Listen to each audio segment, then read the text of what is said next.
Hello friends, मैं रतेश बड़ी हाजिर हूँ एक बार फिर आप लोगों के बीच में आपके अपने चैनल अवसर वाला में। और आज मैं लेकर के आया हूँ यूपीएसआई लेखपाल और टेट की हिंदी की क्लास। और आज मैं बात करूँगा, पिछली क्लास में मैंने पढ़ाया था ड़ा और ढा का प्रयोग, ठीक है। तो इसमें हमने एक नोट पॉइंट लिखा था जो छूट गया था, थोड़ा उसको समझाना रह गया था, क्लास 20 से बंद हो गई थी। तो आज मैं सबसे पहले उसको कवर करूँगा, ठीक है। नोट पॉइंट क्या था, ये ऊपर लिखा हुआ है, आप लोग पढ़ लीजिए पहले। ड़ा और ढ़ा हिंदी के नवीन विकसित वर्ण हैं, मतलब ये हिंदी में अभी खोजे गए हैं, मतलब नए वर्ण हैं, ठीक है। इनका प्रयोग संस्कृत शब्दों में नहीं पाया जाता, क्योंकि हिंदी का उत्पत्ति किससे हुई? संस्कृत से हुई है। तो इनका जो प्रयोग है संस्कृत में नहीं था, हिंदी में ही इनका नवीन रूप से खोजा गया है, ठीक है, ओके। और ना ही ये शब्द विदेशी शब्दों में पाए गए हैं। अब ये नोट मैंने क्यों लिखा है, दिक्कत ये हो जाती है, कई बार ऐसा क्वेश्चन पूछ देते हैं जो एक विदेशी शब्द होता है, और जैसे हमने बताया ड का प्रयोग जो होता है वो वर्ण पहला वर्ण में होता है, शब्द के पहले वर्ण के रूप में होता है। और जबकि ड़ा जो आता है, जो देखो हमने बताया था जो डा होता है ये होता है प्रथम वर्ण हमेशा शब्द में, ठीक है, प्रथम वर्ण। और जो ड़ा होता है ये प्रथम वर्ण छोड़कर कोई भी हो सकता है। तो कई सारे वर्ण ऐसे पूछे जाते हैं जो विदेशी भाषा के होते हैं या संस्कृत के होते हैं, पूछा जाता है इसमें डा बीच में आया तो ये किस शब्द का है, तो आप लोग कंफ्यूज होते हैं कि डा नहीं है। या जैसे एक क्वेश्चन पूछा था आपके एग्जाम में कि ये बताइए कि निम्न में से सही शब्द कौन सा है, ठीक है। एक लिखा था रोड और दूसरा लिखा था रोड। तो अब बताइए, आप इसमें ये पूछ दिया था निम्न में से सही शब्द कौन सा है।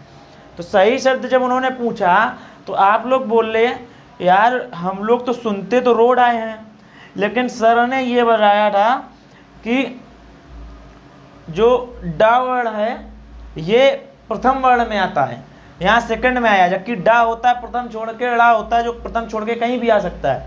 तो इसके हिसाब से ये सही होना चाहिए, बट हमने सुना ये है हमेशा, तो सही होना चाहिए, यूज भी हम यूँ कर रहे हैं। हाँ, तो यही सही है, बिल्कुल सही सब पकड़ रहे हैं, हमेशा यही सही होगा, क्योंकि ये जो रोड शब्द है ये कैसा है आपका?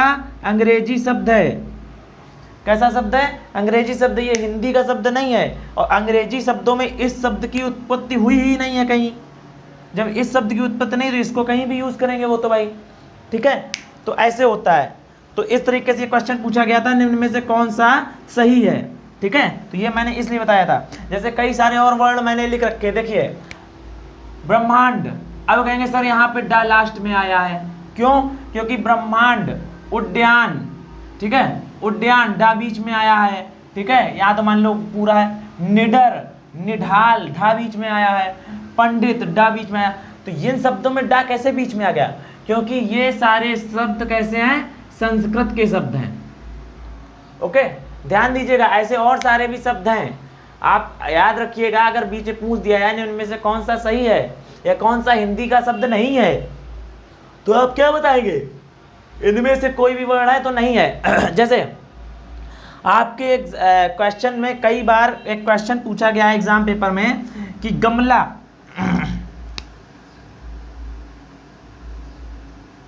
गमला कहाँ का वर्ण है? तो लड़के कहते हैं हिंदी में है, भारत का ही होगा। नहीं, गमला वर्ण जो है हमारा पुर्तगाली है, क्या है, और कई बार पूछा जा चुका है आपके एग्जाम में कि गमला वर्ण कहाँ का है। तो ये कहाँ का है? पुर्तगाली शब्द है, ठीक है। कैसा शब्द है?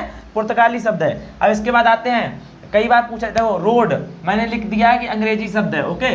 इस पर एक शब्द और दिखा है गड्ढा, ये भी आपका कई बार पूछा जाता है। शुद्ध रूप इसका पूछा जाता है कौन सा है, तो जब गड्ढा लिखा होगा आप कहेंगे यार सर तो कहते थे ढा लास्ट में आएगा, नहीं डा भी पहले ही आता है, तो ये तो गलत हो गया। नहीं, सही यही है, क्योंकि गड्ढा जो शब्द है ये एक पुर्तगाली शब्द है, ना कि हिंदी का शब्द है, अपनी हिंदी वर्णमाला का शब्द नहीं है, ठीक है। तो ये था हमारा पिछले वाले टॉपिक का एक नोट पॉइंट था जो मैं समझा नहीं पाया था पिछली क्लास में, बिकॉज ऑफ क्लास 20 से ही बंद हो गई थी, ठीक है, कुछ इश्यू के कारण। आज अब हम बात करेंगे, हमारा आज का टॉपिक जो है वो है 5वां टॉपिक है, अनुस्वार, पंचमाक्षर और चंद्र बिंदु के प्रयोग में सावधानी। मतलब किस तरीके से लिखते हैं। तो अगर अनुस्वार संस्कृत शब्दों में जो होता है अंग की मात्रा के लिए प्रयोग किया था। काय के लिए प्रयोग किया था? अनुस्वार का प्रयोग जो होता है संस्कृत भाषा के शब्दों में अंग की मात्रा के लिए किया जाता है। पंचमाक्षर की बात करें तो पंचमाक्षर हिंदी शब्दों में जो सिरोरेखा के ऊपर लगने वाली जो मात्रा होती हैं, जैसे छोटी आपकी ई की मात्रा, ई की मात्रा, ए की मात्रा, ए की मात्रा, ओ की मात्रा, औ की मात्रा, ये क्या है? आपकी सिरोरेखा के ऊपर लगने वाली मात्राएं। तो इनके साथ अंग की मात्रा के रूप में होता है पंचमाक्षर का प्रयोग। ठीक है। और इसके बाद अगर हम बात करें अनुस्वार की मात्रा, ठीक है, तो अनुस्वार की मात्रा क्या होती है? ये होती है अनुस्वार की मात्रा। ठीक, अनुस्वार की मात्रा क्या होती है? ये है। तो पंचमाक्षर के बारे में बात करेंगे तो देखो, जो मात्रा के साथ में जुड़ जाता है उसको आधुनिक पंचमाक्षर बोल देते हैं। और चंद्र बिंदु जो हमारा होता है वो इस तरीके से होता है। ठीक, तो हिंदी में हम लोग चंद्र बिंदु का ही प्रयोग करते हैं। हमने आपको अयोगवाद में पढ़ाया था, तो आपको बताया था कि अंग आपका अनुस्वार है। ठीक है, संस्कृत में हम इसको इस प्रकार से लिखते हैं। ओके, और हिंदी शब्दों में इसको इस प्रकार प्रयोग, संस्कृत में हम इसको अनुस्वार को इस प्रकार प्रयोग करते हैं और हिंदी शब्दों में हम इस प्रकार से करते हैं। ये बिंदी नहीं रहती केवल, ठीक है, ओके, हाँ, ये बिंदी नहीं रहती है, ठीक है, तो इस प्रकार प्रयोग कर रहे हैं। तो और हुआ क्या, कुछ लोग इसको अलग अलग मान लेते हैं। तो वो कहते हैं कि जो अनुस्वार है आपका और ये आपका जो चंद्र बिंदु है और आपका विसर्ग है, यहाँ देखिए, ये हो गया अनुस्वार, ये हो गया चंद्र बिंदु और ये हो गया विसर्ग। ठीक है, इनको तीनों को अलग अलग मान लिया है। ठीक है, जबकि इसको हम क्या बोलते हैं? अनुनासिक बोल देते हैं। क्या? अनुनासिक। हमने आपको बताया था। देखो, अगर हम बात करें उच्चारण की, तो जो अनुस्वार का उच्चारण है वो कंठ से सीधा नाक में आता है। बोलिए अंग, अंग, तो कहां से? कंठ से सीधे नाक पे आया। ठीक है, और अगर हम आपके चंद्र बिंदु की बात करें तो या इसकी इसको हम बोलते हैं अनुनासिक। क्या बोल देते हैं? अनुनासिक। ये जो हिंदी शब्द में जिस तरीके से अनुस्वार का हम लोग प्रयोग कर रहे हैं, इसको बोलते हैं। तो इसका कहां से आता है प्रयोग? इसका हमारा पहले कंठ में आता, फिर मुंह में आता, फिर नाक में जाता है। ठीक है, तो वो हमारा क्या हो जाता है? जब हम, जैसे हम हंस का उच्चारण कर रहे हैं, तो हंस हमारा कहां आ रहा है? अनुस्वार का साउंड है, तो वो कंठ से सीधा नाक में जा रही है। ठीक है, लेकिन जैसे ही हम शब्द बोलते हैं हंसना, हंसना, तो हंसना शब्द क्या होता है? हंसना पहले यहाँ आता है, फिर मुंह में आता है, फिर आपके यहाँ आता है। तो पहले हमने बात करी हंस की, तो हंस आपका क्या है? ये अनुस्वार है। ठीक है, इसके बाद अगर हम बात करें हंसना, तो इसको हंसना नहीं पढ़ोगे, इसको पढ़ोगे हंसना। तो हंसने में क्या हो रहा है? पहले कंठ पे, फिर मुंह पे, और ये, तो ये हमारा कौन सा है? ये हो गया हमारा अनुनासिक। ठीक है, तो अंतर आपको समझ में आ गया ना? हंस और हंसना में क्या अंतर है? यही अंतर है आपका अंग और अनुनासिक में। ठीक है, समझ गए? लेकिन अभी इसकी जो स्पष्ट रूप से व्याख्या है वो नहीं की गई है। ठीक है, कि हम इसका प्रयोग कैसे करते हैं। और जैसे आपने एक शब्द देखा होगा, जाएं, ऐसे लिखा होता है, लेकिन गूगल बाबा में आप पढ़ोगे तो ये हटा के ऐसे कर देते हैं, जबकि इसका शुद्ध रूप क्या है? जाएं, ये होता है। ठीक है, जाएं कैसे लिखा जाता है? ऐसे लिखा जाता है। फिर कुछ शब्द ऐसे होते हैं जिनमें चंद्र बिंदु का ही प्रयोग किया जाता है। जैसे गांधी अगर शब्द की बात करें तो वहां चंद्र बिंदु का ही प्रयोग होगा। ओके, तो ये है। अभी हम आपको एक बार समझाते हैं तीनों की जो आपने लिखी हुई है परिभाषा, और उसके बारे में हम समझाते हैं। सबसे पहले देखिए, हमने अनुस्वार पढ़ा है, तो अनुस्वार का प्रयोग संस्कृत भाषा के शब्दों में अंग की मात्रा या अनुस्वार की मात्रा के लिए तथा पंचमाक्षर के लिए होता है। ठीक है, संस्कृत जो अनुस्वार होता है, अनुस्वार का शब्द पंचमाक्षर के लिए होता है और अंग की मात्रा के लिए होता है। अब अनुस्वार का प्रयोग पंचमाक्षर के लिए कब होता है वो बताएंगे। अब देखो, यहाँ बता रहा अनुस्वार का प्रयोग कहाँ कहाँ हो रहा है, यहाँ पर लगाओ काम आए से। अब समझो, संस्कृत भाषा के शब्दों में अंग की मात्रा के लिए, ठीक, तथा पंचमाक्षर के लिए, पंचमाक्षर में कब होता है वो भी बताएंगे, हिंदी शब्दों में शिरोरेखा से ऊपर लगने वाली मात्राओं के साथ, जैसे ई ए ऐ ओ औ की में अंग की मात्रा के साथ अंग की मात्रा के लिए होता है अनुस्वार का प्रयोग। अब जैसे हम एग्जाम्पल दे दें, ठीक है, तो अनुस्वार का प्रयोग हम बात करते हैं कि संस्कृत शब्दों में अंग की मात्रा के लिए होता है, संस्कृत शब्दों में अंग की मात्रा के लिए होता है, ठीक है।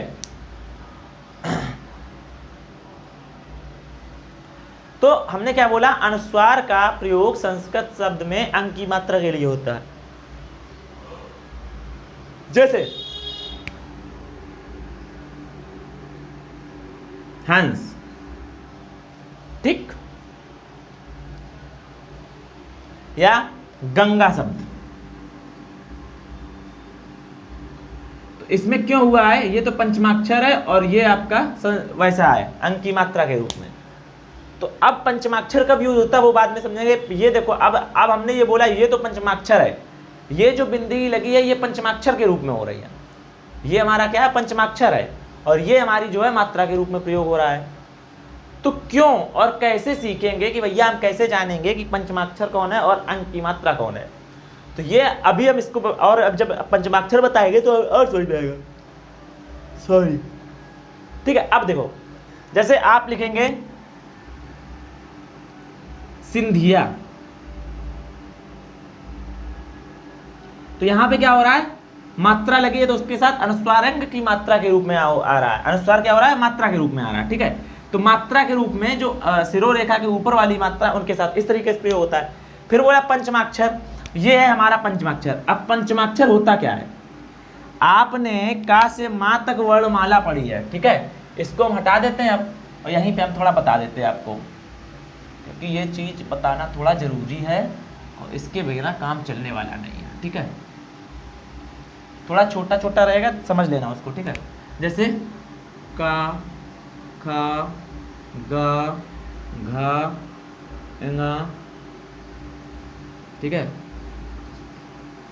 चा, छा, जा, झा और इया, टा, ठा, डा, ढा, ढ़ा, ता, था,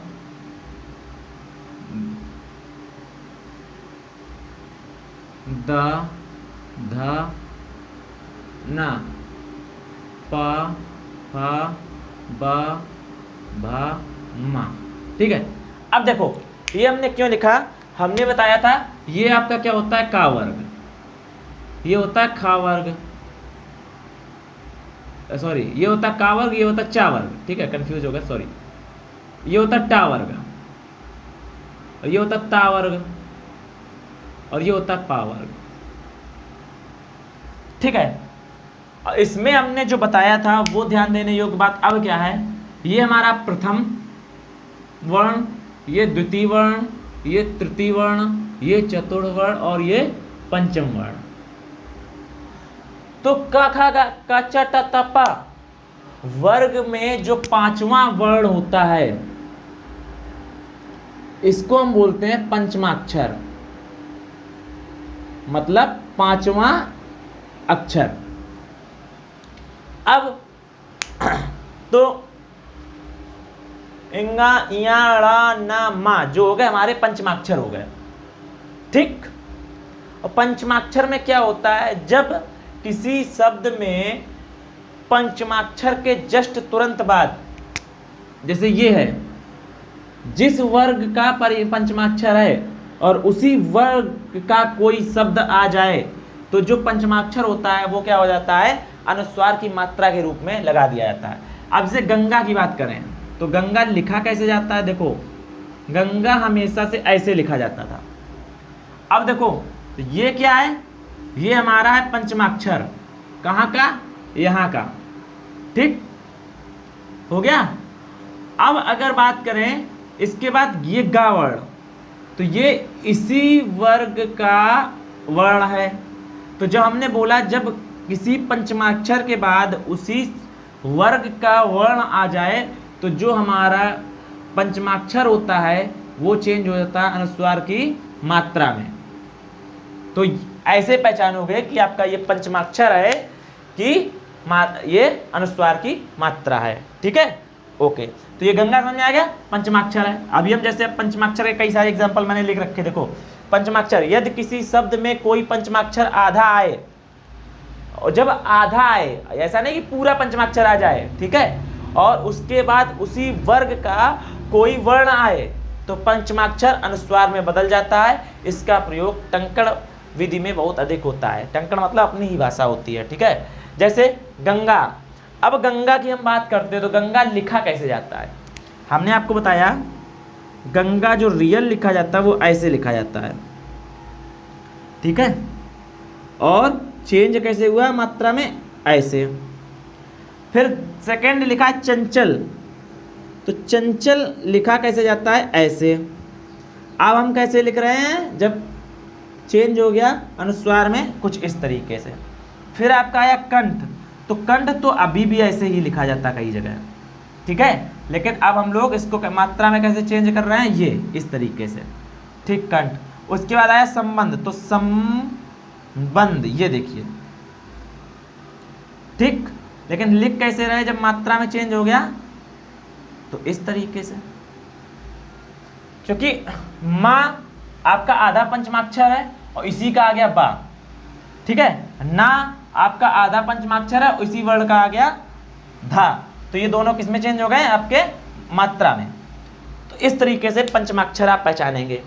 अगर पंचमाक्षर के तुरंत बाद उसी वर्ग का कोई ही वर्ण है तो वो क्या हो जाता है, अंग की मात्रा में चेंज हो जाता है। ये एग्जाम्पल। अब बचा हमारा चंद्रबिंदु, तो चंद्रबिंदु का प्रयोग हिंदी शब्दों में अंग की मात्रा के लिए शिरोरेखा से नीचे वाली मात्राओं, जैसे हमने क्या पढ़ा, अनुस्वार, अनुस्वार 3 जगह प्रयोग हो रहा था, लेकिन चंद्रबिंदु कहाँ प्रयोग हो रहा है, अनुस्वार कहाँ प्रयोग हो रहा था, शिरोरेखा से ऊपर वाली मात्राओं के साथ अंग की मात्रा के रूप में, ठीक है, संस्कृत भाषा में अंग की मात्रा के रूप में, और ठीक है, और आपका 2 जगह यूज हो रहा था, ठीक है। उसके बाद देखो संस्कृत में 3 जगह हो रहा है, संस्कृत में शिरोरेखा से ऊपर वाली मात्राओं में और आपके पंचमाक्षर में 3 जगह यूज हो रहा था।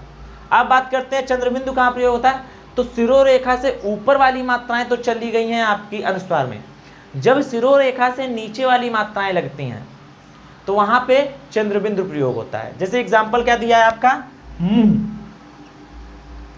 ठीक है, मुंह, बांध, गांधी, जाएं, ये क्या है, शिरोरेखा से नीचे वाली मात्राएं यूज हो रही हैं आपकी, इसीलिए हमेशा ऊपर क्या चला गया है, चंद्रबिंदु, ठीक है। भाई सीधी सी बात आप समझ लीजिए, किसी शब्द में हमने, अब पंचमाक्षर की बात तो समझ में आ गई आप लोगों को, पंचमाक्षर तो हमें बताना नहीं है, ठीक है। अब हम बात करते हैं थोड़ा आपको समझाने के लिए चंद्रबिंदु की। तो चंद्रबिंदु में क्या बताया है कि हिंदी शब्दों में अंग की मात्रा के लिए शिरोरेखा से नीचे वाली जो मात्राएं होती हैं, उन जैसे आ की मात्रा, उ की मात्रा, ऊ की मात्रा और री की मात्रा, तो इनमें क्या हो जाता है, जो ऊपर वो होता है आपका चंद्रबिंदु लगता है, ठीक है। तो ये 3 छोटे से टॉपिक थे,